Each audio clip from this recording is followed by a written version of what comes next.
Bonjour tout le monde. Alors ici, on veut aussi tracer le trajet d'un rayon lumineux qui traverse un prisme à base triangulaire et dont le triangle est un triangle équilatéral. Donc, un angle équilatéral, c'est-à-dire tous les côtés sont égaux et tous les angles sont isométriques. Ils sont tous égaux à 60 degrés. Donc ici j'ai 60, ici j'ai 60, ici j'ai 60. Alors si vous voyez bien, là j'ai un rayon, un point lumineux A, j'ai un rayon incident qui part de A. Il dit que cet angle est 60. Alors si vous voyez bien là, si j'ai 60 ici, 60 là, ce sont deux angles alternes.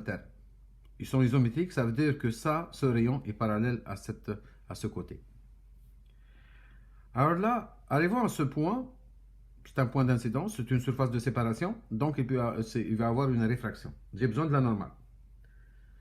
Alors, la normale c'est simple, ici c'est une surface plane, donc je mesure la normale, je trace la normale. Cet angle, je peux le mesurer, ou bien puisque la normale, elle est perpendiculaire à ce côté, donc il y a 90. Puisque ça, c'est 60, on va trouver ça, c'est 30. Ce sont deux angles adjacents. Ils sont aussi complémentaires.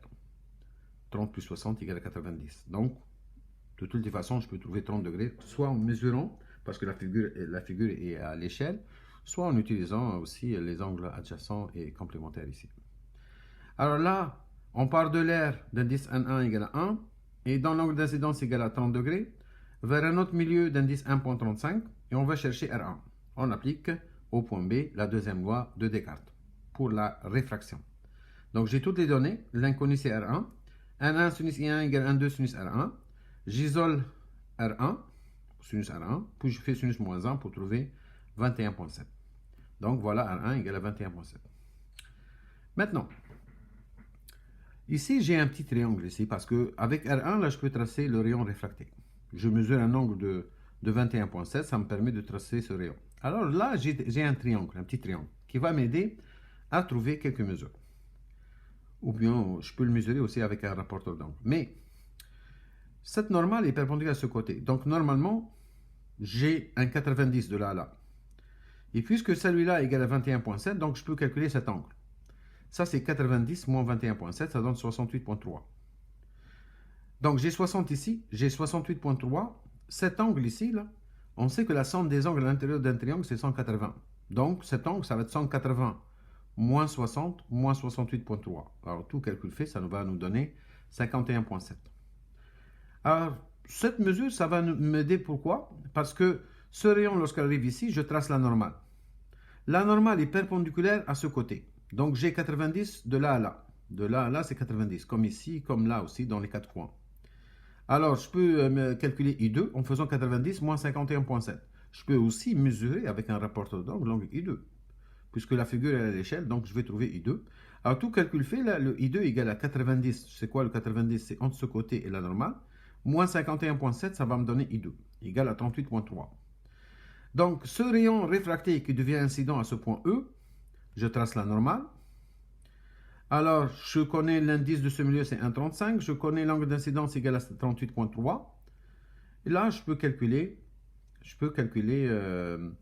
l'angle de réfraction. Ou bien, puisque la lumière part d'un milieu plus réfringent vers un milieu moins réfringent, alors là, on peut calculer θc pour voir est-ce qu'il va y avoir réfraction ou réflexion totale interne. Alors, on va calculer θc au point E. Donc, N2 égale 1,35, N1 égale à 1.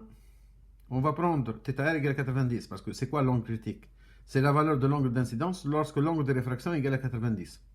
Donc, s'il va y avoir la limite de la réfraction, là, alors c'est lorsque le rayon réfracté, il longe ce côté.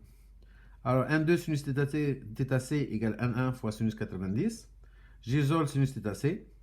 N1 égale à 1, sinus 90 c'est 1, N2 c'est 1,35. Tout ça, ça va me donner θc égale à 47.8.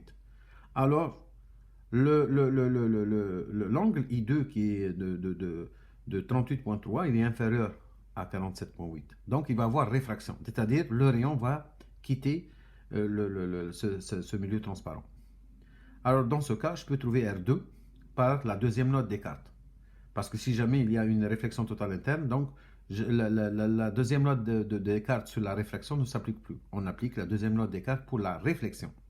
Alors, dans ce cas, il y a réfraction, donc je peux dire que N2 sinus I2, donc ça c'est le milieu d'incidence, d'indice N2, d'angle I2, égale à N1 sinus R2. Alors mon inconnu c'est R2. Alors sinus R2 égale N2 sinus I2 sur N1. Et tout calcul fait, ça va me donner 56,8. Donc ici l'angle de 56,8. Alors remarquez que le rayon incident et le rayon réfracté sont de part et d'autre de la normale. Donc ça se peut qu'on peut être mêlé ici. Donc on va dire est-ce que le rayon va sortir vers le haut ou vers le bas.